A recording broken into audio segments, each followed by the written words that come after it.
In this episode, we sit down with Peter G. Peter G takes us through some hard truths and explains to us that the only real way to get back from that extremely dark place is to take full accountability. And trust me, Peter's been to the darkest of places. This episode is not to be missed. I hope you enjoy it. Peter. Do you mind if I pray? No, do what you need to do, mate. Is that right, yeah? Yeah, of course, man. Almighty God, creator of the heavens and the earth, I hereby wish to release the things that no longer serve the best version of myself. Thank you for all the blessings you have given me in this life and in the next.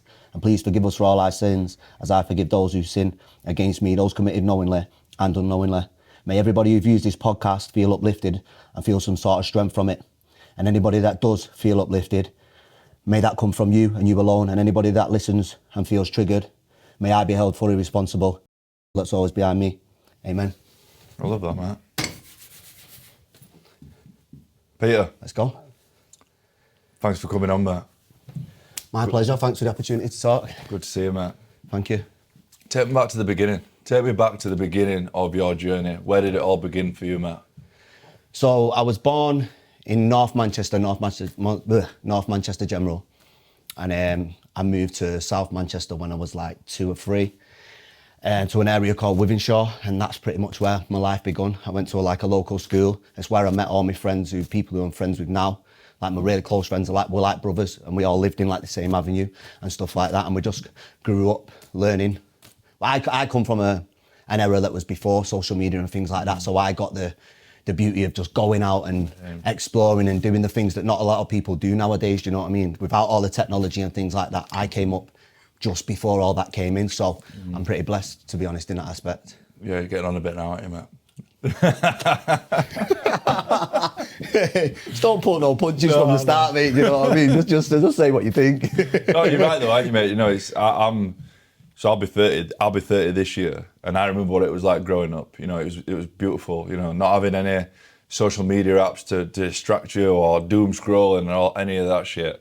And it was lovely, like just going to the park, playing out with your mates. It's the societal pressures what come with social media. Yeah. So you can whip up your app, and if you're the type of person that looks at what you haven't got and looks at the lack in your life, you'll be comparing yourself to people who seem to be appearing to have everything, and then you're looking at your life and you're getting ungrateful, and you fail to appreciate how far you've come and the blessings that you've actually got. Do you know what I mean? So like, social media, I wouldn't sit and slag social media off, because if it wasn't for social media, we wouldn't be sat here now. We wouldn't connect, you know what I mean? Like, and the events that you put on and things like that wouldn't be taking place. So as much as it can be a curse in the wrong hands, like, it's a blessing because it helps you connect with thousands of people. I help thousands of people every single day with my messages, and without social media, I'd never been able to do that. Yeah.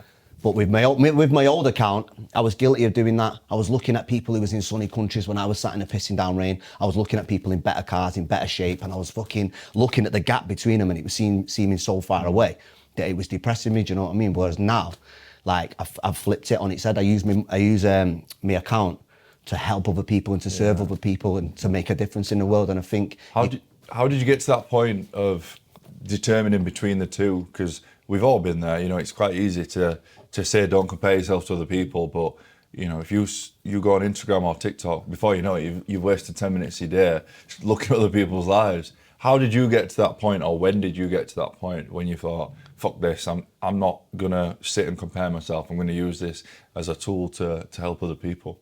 I just think that comparing yourself to other people is a natural thing. Yeah. I think it's a natural thing. Like, the first thing I see when I see you is he's fucking well taller than me. Do you know what I mean? Like, you're just naturally sizing people up constantly, especially if you're a man. It's in our nature to size somebody else up. So if you're looking at somebody who's naturally bigger than you, like physically, or naturally got more like materialistic things and stuff like that, like you're automatically going to compare yourself. That's just natural. It's just how you let it affect you. Do you know what I mean? And it's being so self-aware to know when you're doing it, and to know when to chill out and not go down a rabbit hole and beat yourself up about where you're not in life. Do you know what I mean? Yeah, definitely.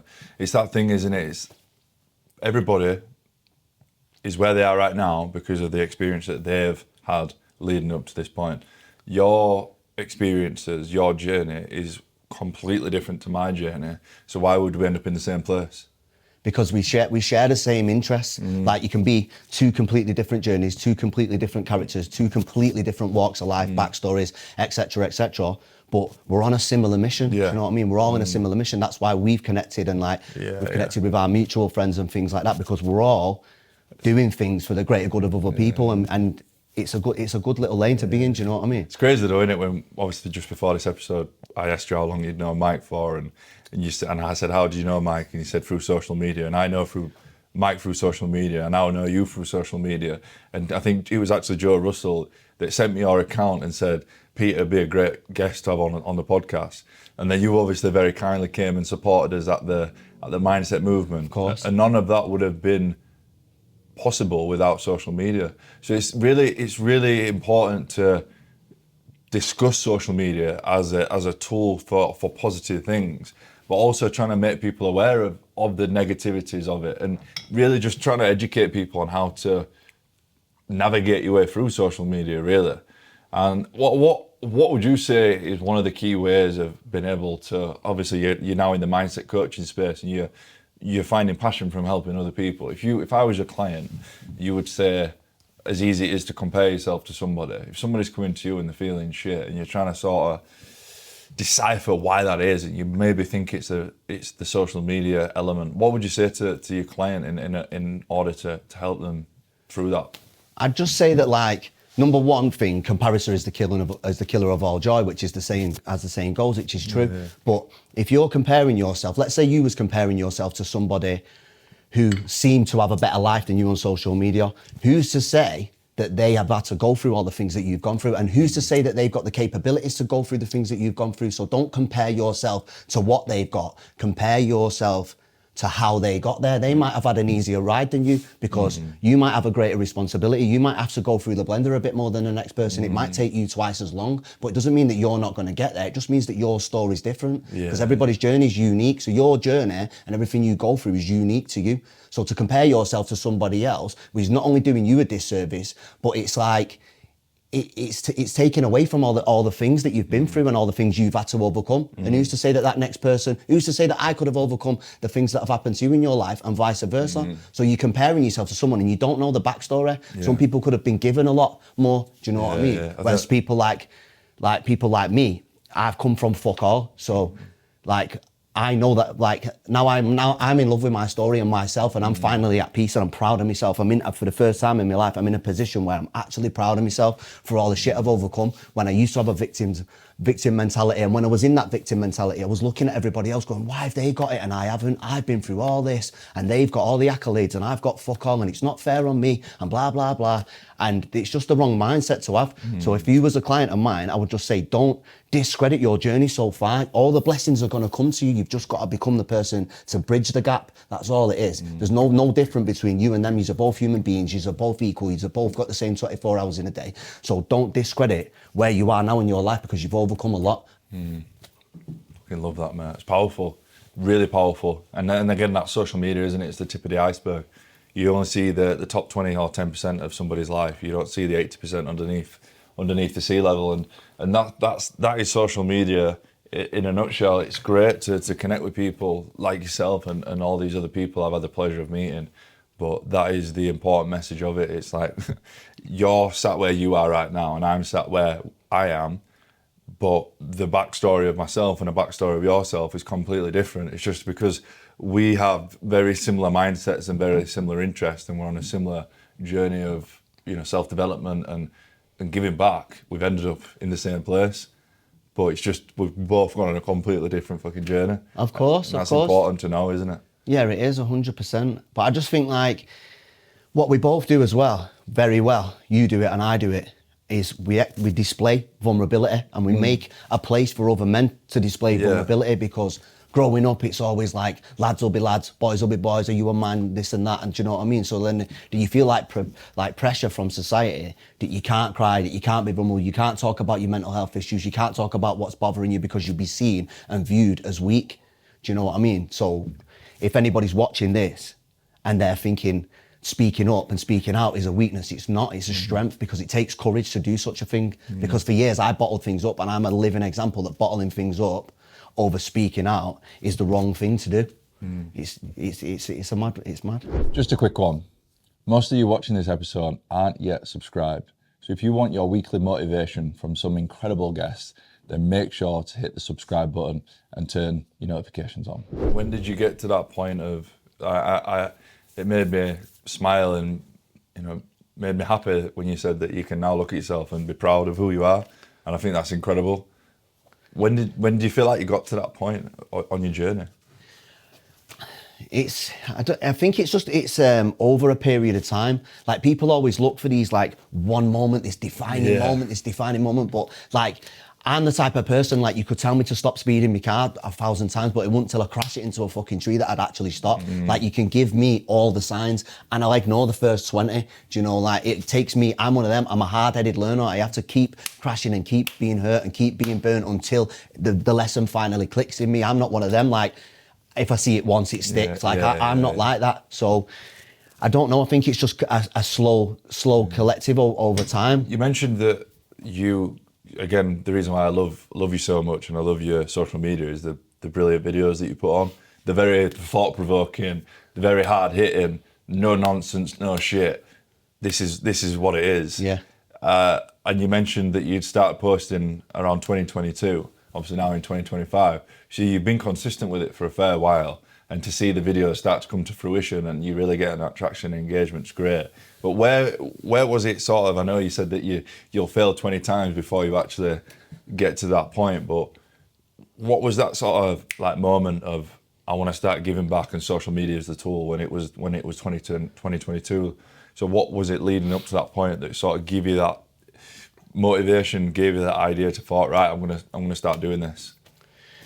So years ago, I went through a bad phase with drugs and alcohol and things like that and toxic relationships. And I wasn't, as much as I was the person you could phone for advice, I wasn't reliable. I'd go missing on the weekends. You couldn't trust me with a lot, do you know what I mean? You could trust me to give you the best advice, but I wasn't a living example of my advice. So I ended up going down a rabbit hole with like drink and drugs and things like that. And then it got to a point I hit a wall with it and it was dangerous. I ended up getting sectioned. I was like self-harming quite regularly because I struggled crying. That was through like being like bottling up my emotions, being bullied as a kid. It spilled onto like, it was like my mid-20s and I was just really struggling with my emotions and things like that to the point of where I was self-harming. And I was in bed once and 3 days must have gone by. I didn't brush my teeth, I didn't shower, and I was lay there in bed. And I've always been going to the gym since I was 16. So I've always liked lifting weights and things like that, but I'd lost all motivation. And I was laying in bed and I had the same clothes on for literally, no lie, about 3 days. And I used to sleep with a hoodie because I had scars all over my arms and I didn't want to go outside. And I remember the sun was beating through the window one day and I was just lay there and I was just like all choked up, and I thought, I can't keep living like this. And I don't know why, something told me to just pull YouTube up. So I pulled YouTube up and I went and I just typed in gym motivation in a search bar, and I've pressed it because I thought I've got to get up. I've never felt like, I felt weak, but like I was just feeling it. And a video's come up and it's an NFL player. And it's just like, he's like doing press-ups with the dumbbells like that. Yeah. And there's an American speaker called Eric Thomas. It's called How Bad Do You Want It? And it come up, How Bad Do You Want It? So I've clicked on it, I watched it, and I watched the video, and it literally I felt like for the first time since I can remember, I was actually gonna cry. And I thought, nah, I'm getting up. And I thought, fuck this, I'm getting up. I got in a bath, wrapped myself up in clothes, drove to the gym. Probably one of the shittest workouts I've ever done in my life, but I got it done and I came back. And then ever since then, I sat back and I was just amazed by how somebody on a video could do that for me, because no amount of beer could fill the void, no amount of women could fill the void, no amount of fucking violence could fill the void. I tried everything to fill that emptiness inside to the point of where I just ran myself into the floor. And then it was until I seen that motivational video and what it did for me, I was like, wow. And then I was the guy consuming it every single day, and I was watching it every single day. And I thought I was onto some hack that nobody else was onto. So I'm walking to the gym with my earphones in, getting fired up, thinking, nah, yous don't know what, I'm on a comeback. I'm coming back, watch. That's what I was thinking in my mind, watch this. And then I started to lean into the fact that people was coming to me all the time for advice, and then I was spouting things, but also like not replicating what I was hearing, but it was giving me a lot of inspiration to help other people. And then I thought, and don't get me wrong, it wasn't like all uphill from there. I'd fell off a couple of times. I ended up homeless after that. I'd ended up back on the alcohol and the drugs and things like that. But I knew I had a tool to get me out of the shit. I knew I had a fucking spade to dig myself out of the grave, so to speak. So I was hooked on these videos. And then every time I kept hearing it, people saying, I don't know when I'm around you and problems going on in my life, and you start putting the fucking world to rights, you empower me. And I was thinking, and sometimes you have to get to a point in life where you assess what you're good at in life. Like, I've never been good at any sports. I wear contact lenses and I've got little hands, I can't fight, do you know what I mean? So I was never gonna be the next fucking Mike Tyson, or I was never gonna be a good footballer, do you know what I mean? So I was thinking, what my gift is my big heart and my will to help other people. So I thought, I'm just gonna run with that and do that. And the first time I started, I got an Instagram account, and then I fell into the trap what we was talking about before, comparing myself to other people, and I didn't use it. I had it for about 10 months, and it just put me off. It made me, I was chasing women, chasing the party life, seeing everybody out at weekend, running down the wrong road. So then I had a break from it, went through a few more things in life, got knocked up, got knocked down, got back up, things like that, and then I don't know. I just made a decision that I'm gonna start. I was coming back off an holiday, I think, once, and I was coming back, and I thought, I wasn't actually. Sorry, edit that out. Go on. So I was going through a breakup, and anytime like I've gone through a breakup in the past, I've always gone to partying, I've always gone out chasing other women. They say the best way to get over someone is to get under someone else, which is absolute fucking bollocks. You know, the best thing to do is just grin and bear it and work hard and train. So I decided, I've done it, I've constantly done the wrong thing, so I thought, right, let me try this. And I started doing it, but I just started filming workouts and putting them on. So if you scroll all the way down to the bottom of on my Insta feed, it's workouts, not even in gym clothes. I used to get slagged off in the gym for wearing fucking cargo pants, Tienza, the beanie hat, and like a t-shirt that you'd go on a night out in, because I didn't have any gym attire. I used to go to the old school gyms where it didn't fucking matter what you wore. So then I'd post a video and I'd write something underneath, then empowering, because I'm good at speaking, I'm good at writing. I've always been good at like articulating and things like that. So I started writing things like that, and I got to about 1,200 followers doing that. But say the last 6 weeks the last 6 videos I was doing, I was telling myself, I'm gonna start speaking on camera. And I kept saying, when I get my haircut on Friday and I feel fresh, I'll do it. When I get my haircut, and then I kept going from haircut to haircut. I've never seen your hair not fresh, to be fair, mate. So. Thank you. I went from haircut to haircut, and before I knew it, 6 months had passed. And this gift inside me that I know that I've got now, I was just kept putting it on the back burner because it was all about me and how I felt. But then the second I put my ego to a side, and the second I put myself out there, and funnily enough, the people I was hanging around with at the time, one of my mates was like, you gotta be careful doing that because you won't get many views at the start, and it'll do your head in. Fucking the first video I ever done is like 830,000 views. The second one's 3.5 million views. So, and I was just like, but I was actually buying into the lies of other people. He was projecting his fears onto me and his insecurities onto me, and I was buying into it. And I was handicapping myself, and I was getting what they call analysis paralysis. I was thinking about it so much that I was scared to take a step in case of what people who probably aren't even going to even know me name in 5 years, that I was worried about what they might think. And I was handicapping myself. I was basically stopping myself from helping other people because it was all about me. And then, then the second I moved my ego out of the way, I just hit the ground running with it. And then once you start doing it, you can't stop. As soon as you start getting the feedback, people saying like, I've had people message me telling me that I've saved a life. I get messages every single day saying nobody else resonates with me, but I feel like you're talking to me. But what they don't understand is I'm talking to me. Yeah. I'm talking to the younger me. I'm talking to the drug addicts, the alcoholic, the guy who was struggling with violence, the guy who couldn't hold the relationship down, the cheater, the liar, the one who was hurting people. I'm talking to him. I'm shouting at him. I'm looking at the camera lens and I'm talking to him because I didn't have anybody then to talk to me. I didn't have anybody then to put their hands on me. Anybody that was putting their hands on me was either putting them in my pockets or pushing me in the wrong direction. So like, yeah. Powerful, man.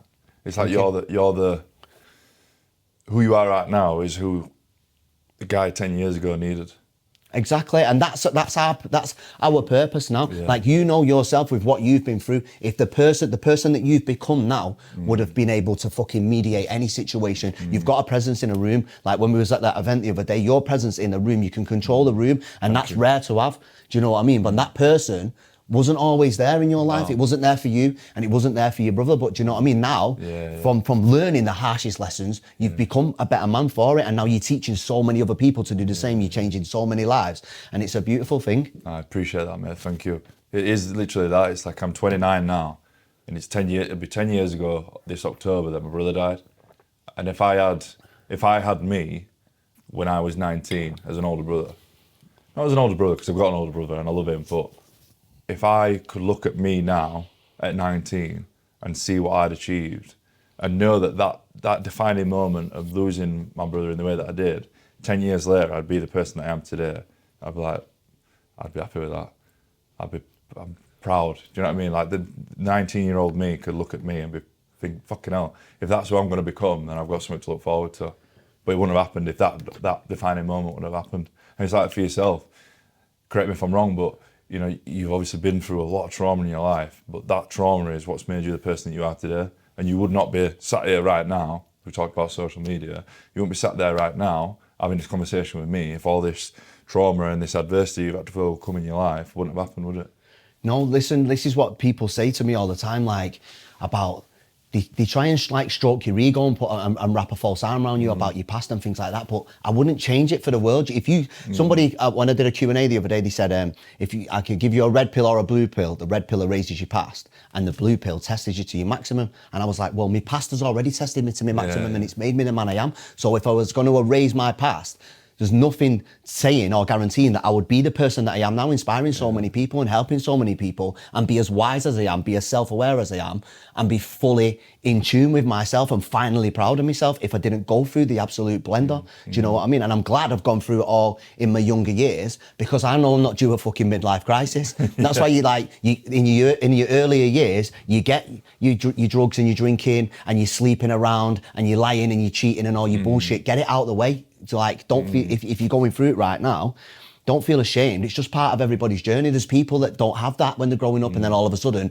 they hit 45 and they're fucking a marriage up and they're breaking up families because they can't control themselves because they're trying to fill this void and chasing hedonism that they've never experienced. So I'm grateful for everything. I'm grateful for all the pain that I've been through. And I'm like, it's a powerful thing. It's a driving force. It's been given to me as a gift. It's not a curse that I used to buy into the ideology that it was a fucking curse and that I was one of life's victims, when it's not. It's because I've got a greater responsibility. So I'm going to use my pain, like you use yours, to help so many other people. I'm not keeping it to myself. I'm going to display vulnerability, and I'm going to create a space for other people too as well.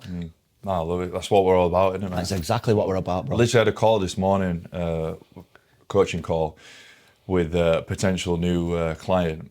And he was saying he's 32 and he'd been to prison, he'd been through a lot of shit, and he was like, I'm 32 and I feel like I'm too late. And I'm like, you're not. I said, you're exactly where you're meant to be. And I said, your 20s are your time for you going out, you're fucking up, you're making mistakes, you're failing. Because everything that you've done in your 20s is going to set you up to be the fucking man that you need to be when you're 30 years old. Exactly. Amen. Yeah. 100%. And I said, like, that's life. Like, there's not, you're an anomaly if at 25 you've got it all figured out. 100%. That's why they say all this 1% shit and that, because it doesn't happen. The reality of you learning something once after the first time, like you're telling me, like your picks in, let's say, women has always been spot on. You've always picked an absolute star from the beginning. No, every man gets his heart broke. Everybody makes poor choices, whether it's being like selective in relationships and things like that. We make wrong choices growing up. That's how we adapt and grow and learn. Do you know what I mean? And it never happens when you want it to happen. No. It always happens in its own time, when it was meant to be. We're all exactly where we're meant to be at the right time. Like, we're going back to social media again though. Like, it's like social media, from the call that I had earlier with the potential client, it's like social media has put that expectation on, especially young men, that we need to have it all figured out by the time we're 30. We need to have a business, we need to have a certain car, we need to have a certain amount of money in the bank. And from somebody that is extremely fucking driven, and I like all those things, don't get me wrong, it's not the case. Like, again, like my experiences has led me to where I am today. I am as driven as I am. The way I should probably say it is, I probably wouldn't be as driven as I am if all my experiences hadn't happened in the past. Not at all. so they have happened, and that's why I am today. Like, I don't fucking switch off. Like, I'm 100 miles an hour 100% of the time, which is not a good thing a lot of the time. And I'm very self-aware of that. And it's like people see the tip of the iceberg, but like don't understand. Like when you, for example, like I go on holiday, I can't switch off. Some days I'm fucking still working. It's like, it's not always a good thing having these things. It is. There's a lot of fucking niceties about it, and I'm very blessed and I'm very grateful for what I'm in. But it's like, I'm in this position now from the last the last 30 years almost of experiences. Yeah. But I don't wake up every day and I'm fucking happy. You know, No, I have good days and I have bad days. And it's sometimes a blessing and a curse. And it's a curse when I'm supposed to be present in the moment, enjoying certain things, and I'm checking my emails to see if I've got a fucking order from work. Like, it's not, it's, do you know what I mean? Everybody's situation's different, but my advice to anybody listening is where you now is exactly where you're meant to be. It's where you're supposed to be. Yeah. And who's to say if you did get all of, like, so you've got to understand, yeah, especially as men, we're creating somebody that can handle these responsibilities. So if I was given all the money in the world when I was 21, I'd probably be dead by the time I was 22. Do you know what I mean? You've got to prove and build a person and a character that can handle all the responsibilities and handle all the fruits of life and handle everything that's coming to you. Do you know what I mean? It's never going to get given to you when you want it and when you expect it. It's when you're ready, when you're proven and tested that you're ready for all of what's coming. It's interesting you say that about money, because me and my missus had this conversation the other day. You know, over the last few years, financially, I've managed to do quite well, and I'm very fortunate for that. But I always think when I was 21, 22, 23, I was like, oh, fucking hell, I'd love to have that amount of money. What would I do with that amount of money? And I know for a fact, if I had what I had right now when I was 23, then fuck me, it would have been a completely different story. You know what I mean? But again, like, you get the things that you get when you're supposed to get them. 100%. Like, if I had what I had now in terms of the financial side of things, without saying too much, at 23 years old, I probably wouldn't have it. Like, the older I've got, the wiser I've got, the better money choices I've made, the better investments I've made. If I had that amount of money then, I'd have fucking pissed it all up the wall. Or I'd probably be dead. Because you've not had the experience of what not to do. Like, people think that, like, you're going through life lessons all the time. And mainly sometimes not what to do, but what not to do. Yes. So as long as you stay switched on and you adapt to the lessons that you're learning, you'll get to your blessings sooner. Yeah. But you've got to develop yourself and make sure that you're actually ready. All you can do, it's out of your control. All you can do is develop yourself so much that when the blessings do come, you can capitalize and you can use them to your advantage. Definitely. And it's self-awareness, like you said earlier. 100%. And it's a common theme amongst conversations I have with people like yourself and a lot of other guests I've spoke to. It's like, first of all, you got to be self-aware. You got to be 100%. self-aware if you're doing the right thing or the wrong thing. And if you're doing the wrong thing, you got to hold yourself accountable. 100%. If you can't hold yourself accountable, then you cannot take back the power to then make the change that you need to make in order to grow, in order to become better. And it all starts with, if you're not self-aware in the first place, then this growth, this journey, this path that you want to get to become the person that you think you want to become will never happen. Because if you're not self-aware in the first place, that you're doing something wrong, then that whole journey from self-awareness, accountability to self-improvement, it's never going to happen, is it? No, not at all. And I think a good way to become self-aware in the present moment is just reflection on, like, everything you've been through. No matter how dark it was, no matter how much somebody done you a certain type of way and it broke your heart and you was down on your luck and this and that, there's always a choice or something better that you could have done. And if you just fuck your ego off and actually swallow it and say, you know what, it was shit, it did hurt, it was fucking absolutely detrimental, it sent me on a spiral down the wrong path, but if I was a bit more self-aware and had a bit more accountability and I was a little bit stronger and made a little bit more of a better choice and a better decision in the moment, it wouldn't have been so bad. That's fucking number one accountability. Like, no matter what anybody's done to me, there'll be a lot of people that'll see my videos and whatever, and I've hurt a lot of people and a lot of people have hurt me, but I'll take full responsibility for every single moment that I was involved in because I was involved in it. And that gives me power going forward, because I think if I'm that self-aware and I'm willing to take full accountability, nothing's going to fucking surprise me. Nothing's going to hurt me that much because I'll be in control. I'm always in control. Yeah. Do you find as well, and I find this quite a lot, that when you have that mentality that you take full ownership of anything that's happened in your life, Full ownership. that you can spot the people that they're in that victim mentality straight away. This is the thing. This is what I struggle with a lot. So, because I've done so much inner work on myself, because I've had to lay all my imperfections out on the fucking table and admit all my wrongdoings, not only to certain people, I've apologized to a lot of people, and I'll never be able to take back the people the things that I've physically hurt people, emotionally hurt people. I've took the piss out of a lot of people. There'll be a lot of people that'll be fucking hating on me for doing what I'm doing now, thinking this isn't the guy that I know. But I've developed so much in myself. I've fucking cried my tears. I've fucking felt ashamed. I felt so low because I've actually had to look myself in the mirror and go, you did those people wrong. You could have been better. You're better than that, but you didn't choose at the time to be better than that. You were a piece of shit. So fucking own it and make sure you never make anybody feel like that ever again. And it takes a fucking strong person to do that. It takes getting rid of your fucking ego and actually just looking in the mirror. And not a lot of people are dare to look in the mirror because it fucking hurts. Yeah, there's It really hurts, bro. Trust me. the one person that'll tell you the truth is the person looking in the mirror, innit? 100%. There was times in my life I used to look in the mirror and I hated the person that was looking back at me because I was shallow, because I was lying, because I was a fucking alcoholic, drug addict, fucking cheater. I was a liar. I was a thief. You name it. I was a fucking piece of shit. I was putting on a mask and a front to everybody, and I used to look at that person in the mirror and think, I could never imagine feeling this feeling of pride now that I feel. And it all just comes from taking a look in the fucking mirror and holding myself accountable and to a better standard than all the mistakes that I've made in the past.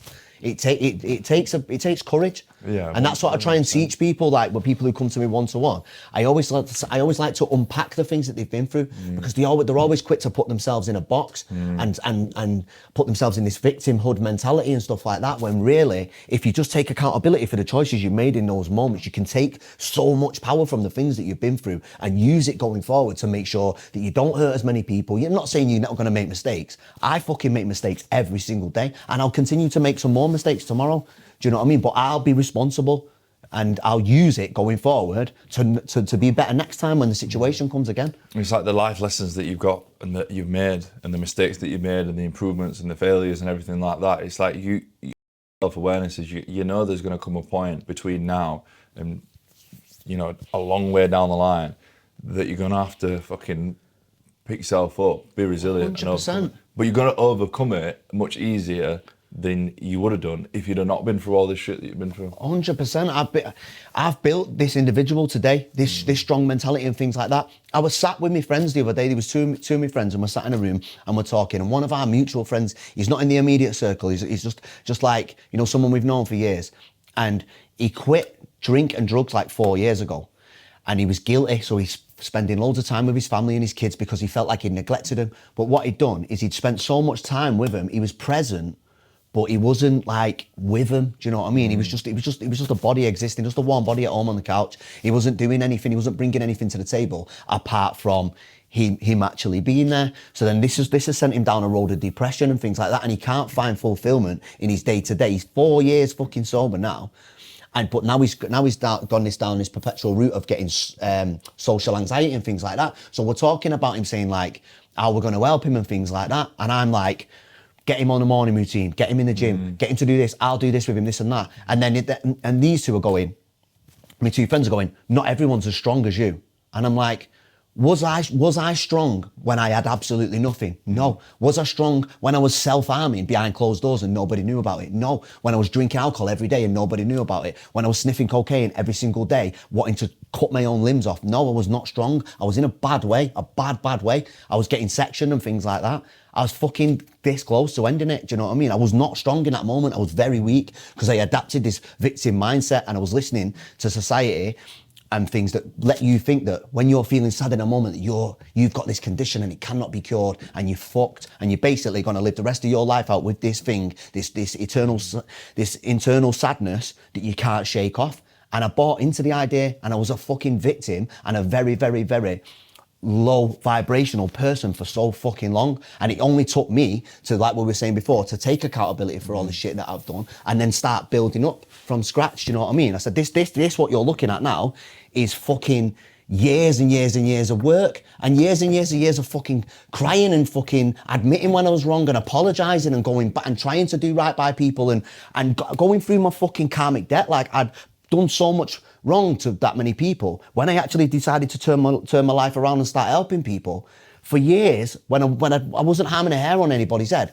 bad shit was just coming at me, and I was like, what the fuck's going on? How am I suffering when all I'm trying to do is do right?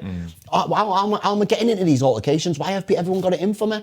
And I was just thinking, for all those fucking years that I've done wrong, I've got to pay my debt. This is all coming to me. I'm owed this shit. I'm owed a fucking beating. I'm owed like to be fucking paranoid and all the shit that come with it. I'm owed a lot of fucking darkness because I've inflicted that on a lot of people, whether it's loved ones, whether it's strangers, whoever. Like, I've hurt a lot of people, so I was due to pay a lot of karmic debt back. I believe in karma massively. Do you know what I mean?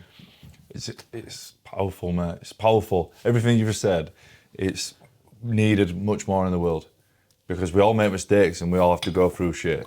But I'm also a big believer in karma, and I'm a big believer in energy as well. And you know, if you've given out the kind of things that you said you've given out, the fact that you're self-aware and you think to yourself, you know, something's going to come back to me and bite me, and I'm fucking ready for it, and I deserve it based on the things that I've done in the past. But that's not going to define. But at the time when it was going on, brother, I couldn't make sense of it because I wasn't aware. I didn't do the inner work. I just stopped doing so much wrong. Don't get me wrong, I'm not a saint, but like I just couldn't get my head around it. I was like, well, I'm trying to change now, so why is it? Oh, and I still had that little victimhood creeping in me, and I was like, no, like, you deserve this shit. Put your fucking chin in the sky and own it. Stick your chest out and just get on with it. Don't be like, oh, poor me again, because that mentality and that mindset never fucking served you. No, do you know what I mean? Never serves anybody. It doesn't serve anyone. And for anybody watching, the longer you wait to take accountability for the mistakes you make, you're robbing yourself of fucking happiness. You're robbing yourself of this feeling of pride. And I'm telling you, there's no better feeling of the pride and fulfillment that you can get. It's not about fucking happiness and things like that. That's vague. Happiness comes in short spurts, like your sadness, like your depression and things like that, like your anxiety and stuff like that. There's nothing worth having more than pride and like fulfillment and things like that. And the longer you fail to take accountability for the things that you've done in life and the mistakes you've made, put your fucking hands in the sky, be a man about it, be a woman about it, and say, right, I could have been better in this situation. Then you'll start living, then you'll start feeling a lot better about yourself, and you'll be confident going forward, knowing that no matter whatever comes my way, I'll be taking accountability for it. This is my story, it's nobody fucking else's. I'm no victim. Do you think your friend that you're just talking about, does he need to take accountability? No, what he's done. So for anybody watching who has got a lot of bad going on in their life, it might be addiction, it might be in a toxic relationship. When you remove something so big and detrimental out of your life, it leaves a void. Like, everybody talks about eliminating things out of your life and this and that, but you've got to replace it. So let's say you've got 6 things. 4 of them are bad, 2 of them are good. You take 2 of the bad ones out, there's still a gap there of 2 things that you need to put in, whether you can't, because then you sat and you're resting and you're idle. Do you know what I mean? What did he say? Is it idle hands is a devil's workshop? So if you take like all the badness out of your life, then there's nothing there. Like, there was a time in my life, if you'd have took the party and if you'd have took the weekends going out scrapping with the boys, if you'd have took the fucking, all the wrong shit out of my life, I would have panicked because there was nothing there. That's what I'm saying about chase fulfillment. Put things in your life, make your schedule like full of things that feed you. Do you know what I mean? Because if you take all the bad things, if you take all your bad habits away, there's just a gap. It's an empty life. And I think that's what he's suffering from now, is an empty life. So I'd encourage him to fill it with things that are positive, things that are going to benefit his kids, and because he's a father and stuff. You spoke about morning routine. Obviously, I'm somebody that's massive on habits and routines and systems and mindset. If he was a client of yours and he came to you asking for help, what sort of habits and routines would you suggest to him in order to get him out of this depression, get him out of this place, and help him, get back to where he wanted to be? Well, see, everybody's got a different get-up time. Everybody's job starts different. Everybody's thinking, but everybody, no matter who you are, no matter what you fucking do for a living, you can get up earlier. You can get up an hour earlier. And in that morning, in that hour, a lot of people make the mistake of, if they start work at 7, they're getting up at 6:30. They're flying out the door, boom, boom, boom, you're rushing and ready. You've not given yourself chance. You've not even given your coffee time to fucking kick in. Do you know what I mean? You've not set your intentions for the day, and you're wondering why you're just trying to wing it every day. You're wondering why you're bumping into people and like having like road rage and things like that, because you're rushing. Take the 24 hours, which is a gift every single day, and take some hours out of that fucking day to get your mind right and get your frequency on point so you can fucking be of service and help people, and you'll find your life improve drastically. I feel like a fucking lunatic when I'm up at like, so if I get up at 4:30 is my new get up time. So if I get up at 4:30, I spend an hour hydrating, get caffeine in me, reading positive things. I've just started journaling a tiny little bit, same. watching positive things, getting my mind right. Before I've had my fucking morning shit, I've set up the fucking intentions for the day. Then by the time it's 5:30 and I'm in the shop and I'm out in the car, I'm vibing so high. The music that comes on the stereo, I'm driving down the road and I'm like rocking on the steering wheel, singing my fucking heart out. Never gonna be a singer, by the way, but I give it a good fucking go. And I'm vibing so high and I'm laughing my head off and I'm just so grateful in that moment. And I'm driving past people's houses and I think, yous are all fucking sleeping while I'm going to put the work in. And that makes me feel like, not that I'm better than them, but that I'm putting a better effort in. Yeah, you're putting the work in. I'm putting the work in, and that empowers me. So by the time people are rolling in and doing whatever they're doing, I've already been up, I've prayed, I've digested so many motivational fucking quotes and things like that. So I feel like I'm a step ahead, and that gives me power. That's what makes me tick. It might not make the next person tick, but I would literally dissect a person. So if someone sat down with me, I'd be like, so what time do you get up? And I just let them talk to me and listen. If I spent a week with you and you was depressed or whatever, I could pull holes out of your life. Everybody claims that they've got this hard life and they've got this depression, they've got things that they can't shake. But guaranteed, if you spent a full 7 days with them, you'd know why. You'd know why. Do you know what I mean? You'd be able to pull the fucking routine apart and be like, what you doing that? What you doing eating that? Why are you going there? Why are you talking to them? Do you know what I mean? You'd be able to rip someone's life to pieces, and that's what you do as a coach. You literally, like, as a lifestyle coach, you just literally, the first call is you listening to them tell you how much they fuck up in a week. They're telling you like, and they think it's all right, and they go, oh, I eat kind of healthy because I choose this bread over this bread. And it's like, no, you're fucking it up. You wonder why your head's gone because you're doing this, and this. It's all wrong, and you've just got to flip it on the head. And it's so much, it's so empowering watching somebody make those positive changes and turn their shit around, and you feel like you've just set a fire off on somebody. Do you know what I mean? Because everybody's got the fucking fire inside. Some it's just deep rooted than other, but then it'd just be my job to fucking find it and pour the petrol on it and set them off. Do you know what I mean? Yeah, no, I love it, mate. I'm all for it. It's again exactly what I do with my clients, and it's amazing how many people. Again, you know, I'm guilty from time to time, but through the week, I'm very, very regimented with my mornings. So I get up between 5:30 and 5, and I'll fucking avoid my phone like the plague. Because how many people, especially with your line of work, they'll make the mistake, and again about setting the intention. First thing they do, social media. Like social media, like we said, Gotta wait half an hour, at least half an hour. Great for sharing positive messages and connecting with like-minded people. But equally, it's fucking terrible because if you're going on social media in the first half an hour of your day, 20 minutes, you're comparing yourself to everybody on there, you're instantly feeling inadequate. And the rest of the day, it just follows exactly the same suit. So for me, if you avoid it, like you said, get yourself on that frequency, get yourself in that right mindset, that right headspace.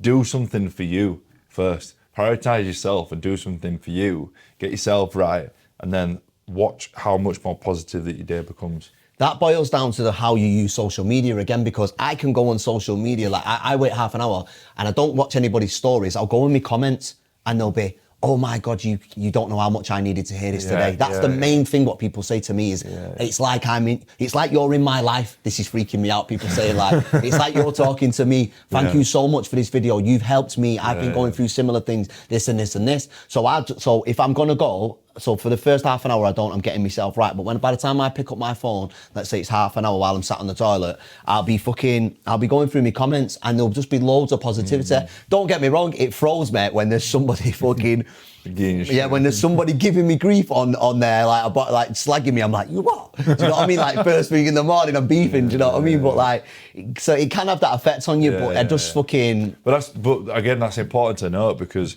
you know, I've done it in the past where this company sometimes will get, so the furniture business, you know, we deal with them with a lot of buyers in schools, and obviously they're very stressful and whatever else.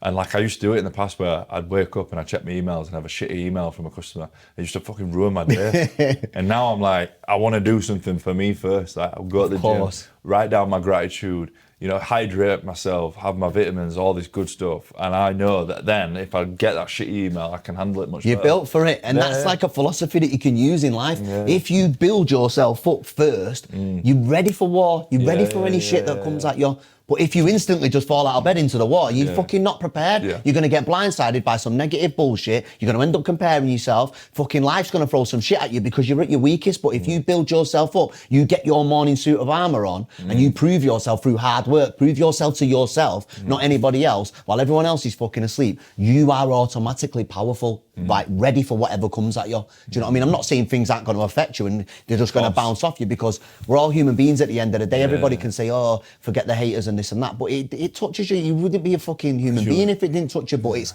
how you deal with it when it touches you. When the negativity in life comes at you, it's how you deal with it what matters. So the best way is to prepare yourself in the morning for whatever the day may bring. Love it. I love it, Matt. When did you prayed just before the podcast. When is it that you found God and start practicing religion? So I've always been, growing up, like from where I come from, it's from a council estate. If you believed in God, you was weird. Yeah. Like we used to see like any Jehovah Witnesses giving out Bibles, knocking on people's doors, we'd chase them off. Like we was just like, religion was like a geeky thing. It wasn't cool and it wasn't gangster, so to speak, and it wasn't hard, because anybody that we looked up to out on the streets, they weren't preaching God to us, because we would have been like, his fucking head's gone. Do you know what I mean? So you automatically reject it. And then it's not until you get older and you've, like I was saying before, you get enough lessons and you see enough signs that you actually submit to knowing that there's something greater than ourselves. You'd be absolutely delusional to think that we're not governed by something more powerful than us. Some people like to call it the universe. I used to be into spirituality like so much. I used to believe it was the universe and the spirit, and universal laws still exist. Universal laws are powerful. If you live your life by universal law, you'll go a long way. And that's how I learned about karma and things like that, and karmic debt is through like studying universal laws and how they affect us on a day-to-day basis, and like the effect that karma has on us on a day-to-day. But then I've just always, I don't know, there's just so many times you can ignore something that's blatantly in front of you, and it's hard. It's something that you feel. That's why they call it a spirit, the Holy Spirit, because it's something that you feel in yourself. And for years I didn't feel it because I ignored it, because I chose not to. I was doing fucking other things, you know what I mean? But then I just started, there's just so many signs that could only be explained by God, like so many near misses that I've had, so many times when I've got out of situations unscathed, so many people that have like came back from terminal illnesses that I know, people that have been told they'll never have kids, and then they fucking next minute they're pregnant twice, and it's like the modern day miracle looks different now. You might not see seas being parted, and you might not, you know what I mean, see someone feeding 5,000 people with a loaf, but like you see modern day miracles right in front of you. It's just whether you choose to switch on and acknowledge it, and not only acknowledge it, actually lean into it. Not being religious, if you live by any teachings of religions, 90% of the things that each religion teaches you, if you live by those laws, so to speak, and by those rules, your life will instantly be better, and you'll be able to better the lives of people around you. Religion's about serving other people. So, and like, that's what I do. Yeah. I think that this ability that I've been given, the way I speak with so much conviction and so much passion and things like that, and why I've been given all those tests is because I've been given a responsibility to help other people. That's why I'm so good at it. That's why I speak with so much passion, and I'm fucking spitting all over the room, because I'm talking about my life and what I feel. Do you know what I mean? It's not something that I've read in a book, and that's why my page screams authenticity and screams realness, because you know that I mean what I'm fucking saying. You know that I'm talking to the broken individual that I once was. Do you know what I mean? And all that comes from a higher calling. It's not something that I've just developed over time and things like that. It's something that's been in me, and it got sparked that time when I was in bed watching that video. It was like, you know, and then I ran from it for ages. I used to be sick of it when someone rings your phone and you look, and you know they're gonna want something, and I'm like, fuck off, can't be asked, you know, because you know it's just gonna be energy draining. But then I started to think, I'm the person that people call. My friends know, my close friends know, my people know. If they can fucking ring me, if they need the world put into rights, they phone me. If they need someone to come and pick them up from wherever, they phone me. I'm their go-to person. But that's been given, that's my responsibility. That's who I am. That's been given to me. That's my gift in life. Like I was saying before, I was never good at fucking sports. And you know, this is who I was meant to be. This is my calling, and you can only get a calling from above. Who do you go to when you need somebody? I've got a good group of friends. I've actually got a good group of friends. I've got like my best mate is like my brother. Like he still puts me in check now. Yeah. So the other day, he rings me and he goes, you know what? But he makes me think he's very cocky and things like that, but he makes me see the error in my ways sometimes. So when you're in a storm, you can't see through it. Do you know what I mean? You need somebody outside to pull you out of it. This is what I do for a lot of people. But see, I've got a tendency so if me and you start communicating on a regular basis, I've got something where I start looking at areas of your life when you're lacking and see if I can pick up the slack and things like that. And I'm guilty of doing that so much so that I'll neglect myself. So then he'll phone me and be like, and I'll say, oh yeah, I've just been with this person, this and that. He goes, right, but don't do what you always do. And I'm like, what? He's like trying to put all the fucking fires out in his life. Just let him live. He's where he is in life because of the choices he's made. You don't have to fix everybody, Peter. You need to just give some people a fucking rest and let them learn their own lessons. But that's what I'm guilty of. I've got a big heart and I care too much about the wrong people and I pour so much into the wrong people. Yeah, and now I know why I'm doing it. But if it wasn't for my friends telling me when I'm fucking doing it, telling me to chill, telling me to stop going near the wrong people and things like that and staying away from the wrong type of women or the wrong type of lads and things like that, then I wouldn't be where I am now. So I've got a very good, strong network. I've got a few friends in my phone book. I could phone them for fucking anything if I needed a place to stay and things like that. But that's only because I've developed myself so much so that they know that if the shoe was on the other foot, it'd be reciprocated, you know what I mean? So that for anybody watching, if you've not got relationships in your life like that, I've got a lot of people that say, I've got no one, I've got no friends. And I'm like, but you're not somebody, let's be fucking real. You're not somebody that anybody can call on. You're not somebody that, you're so fucking low vibrational and your frequency is so off. Why would anybody want to lean into you? Why are good people don't walk past lazy fucking people and people who don't care enough about themselves to do anything and think, you know what, that's my guy, that's my girl, I'm going to spend time with them. It doesn't fucking work. They say real recognize real. That's how we've connected because our energies are on the same path. We're aligned, you know what I mean? We know where we're going to go and we know we're on the same similar journey, do you know what I mean? Helping other people. But you wouldn't have wanted to know me fucking 10 years ago. I'm telling you now, you would have fucking ran a mile and probably vice versa, do you know what I mean? Because we were young and stupid and we weren't taking accountability and doing all the things that we were talking about before. So if you're going to be, if you actually genuinely want strong connections in your life, you've got to be the strong connection in the middle. You've got to be that person who so I always say to people who get on one-to-one calls and things like that, I go, pull up your phone. Who were the five last people you spoke to on the phone, yeah?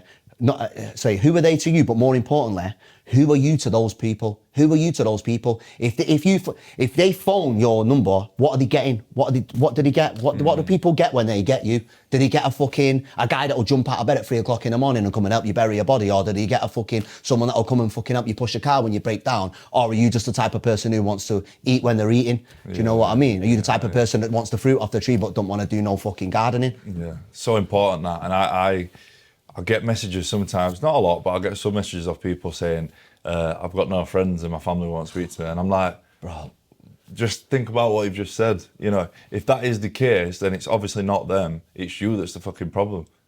We've got to recognise that. Well, if you whatever you want to possess in life, you've got to give away. Yeah. So if whatever you want to, I always say to people, if you're lonely, the easiest way to cure your loneliness is find someone else who's lonely and go and sit with them. Like whatever you wish to possess yourself, you've got to give away. Yeah. Like if I want this positive, if I want accountability, if I want to have this positive mindset and all that, then I've got to spark that off in other people. Because otherwise, what am I doing on my own? Sat there fucking festering, thinking it's not happened yet. Like it's bollocks. You've got to be willing to put yourself out there and give it away and be a fucking strong connection in order to fucking obtain them. 100%. And not only obtain them, retain them. Yeah. No, 1,000,000%, mate. I resonate with it so much. How old was you when, if you don't mind me asking, how old was you when you first self-harmed? I was like 24, 25 when I very first did it. How old are you now? 35. 35. Yeah. So if 35-year-old Peter could go back to 25-year-old Peter, what would you tell him after that first time that he just self-harmed? You're going to look stupid with a fucking million scars on your arms in a couple of years, mate. You better sort it out. Get sober. Stop hanging around. Mate, I could go back, but do you know what? I wouldn't. Yeah. I'd just sit back and watch and make sure that he doesn't go all the way with his suicidal thoughts. That's all I can do. Because who's to say if I took all that away from me, that deeper understanding of pain and self-harming, that I'd be this person now? There's no guarantee. So if someone to say, yeah, it was embarrassing, like when I had scars all up my arms and all up my legs and things like that, and I had scratches all over my face because I wanted the person in the mirror dead. It was fucking embarrassing wearing jumpers to fucking barbecues in the summer when everyone's like, why have you got a jumper on? And I'm absolutely sweating, but my arms, but the cloth's sticking to my arms because I've got slashes all up my arms. It's fucking embarrassing, things like that. But who's to say if I didn't experience that 13, 14 months of pain every single week, self-inflicted pain, because I chose drugs and alcohol over speaking up and speaking out, because there was no social media connections and things like that. There was nobody who I could go to.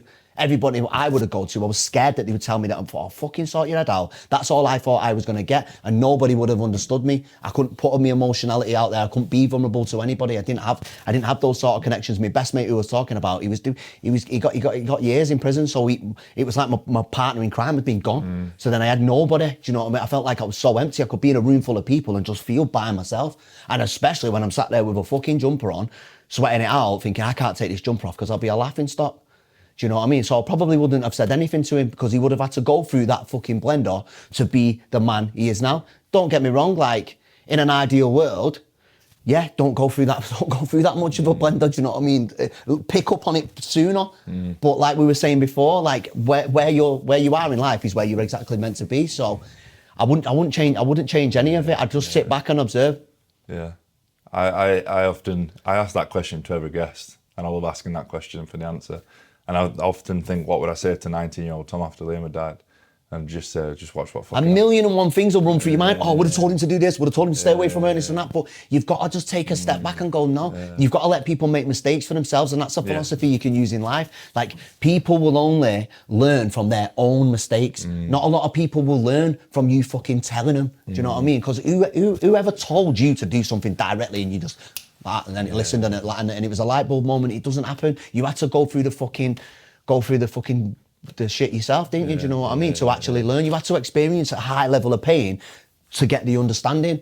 Pain equals understanding. People don't get it. They think pain equals you done. That's it. Oh, I've got so much pain. It's like you've been given a gift of understanding, and now it's your job to repair yourself from that and teach other people how you fucking did it and empower others through your pain. It's a responsibility pain. It's like you said though, like for me, who I am now is who I wanted. That's what I wanted when I was 19.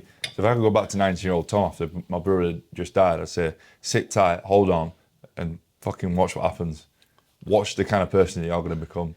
But would you see in that moment, that's what I always think. I think, you know what, don't worry, because I would go put my arm around him and go, don't worry, because when you get older, you'll be big and strong and you'll be leading thousands of people. You'll be exactly who you was put on this earth to be. But I wouldn't have listened. You could have fucking told me anything and I would not have listened, and I wouldn't have believed you because I didn't believe in myself. And I always push self-belief as like one of the biggest things. There's nothing more powerful in this world than belief. And I don't mean that in a religious sense. I mean that in a relationship with the person in the mirror. Like if you believe truly in yourself, it's a powerful thing. It takes belief. For me to drive here today and sit here on this podcast and talk about self-harming and putting myself out there and creating a space for other people to be vulnerable, like I had to believe in myself that I was going to do it. Like you had to believe that this interview is going to go swimmingly. Do you know what I mean? You had to believe in yourself, believe in your team to put this shit together. Like belief is the main fucking driving force of everything. 1,000,000%. Peter, fucking love you. What an interview, mate. I appreciate the honesty. Mate, honestly, thank you so much, man. I appreciate the vulnerability, mate. I don't think you understand how vulnerable you've been and how many people listening to this will have helped from your story. And the amount of people, I'm sure you've had people reach out to you that sadly go through self-harm on a day-to-day basis. And like I said, your vulnerability and your wisdom and your story, people listening, it will have helped more people than you actually know. So I just want to thank you from the bottom of my heart for being so open and honest. I love it, you created the space for me to do it though, so thank you to you and your team, because you know what I mean. You know, you brought the table for me to sit at, so to speak. So I want to thank you as well, man. Bro. Cheers, bro. Top man.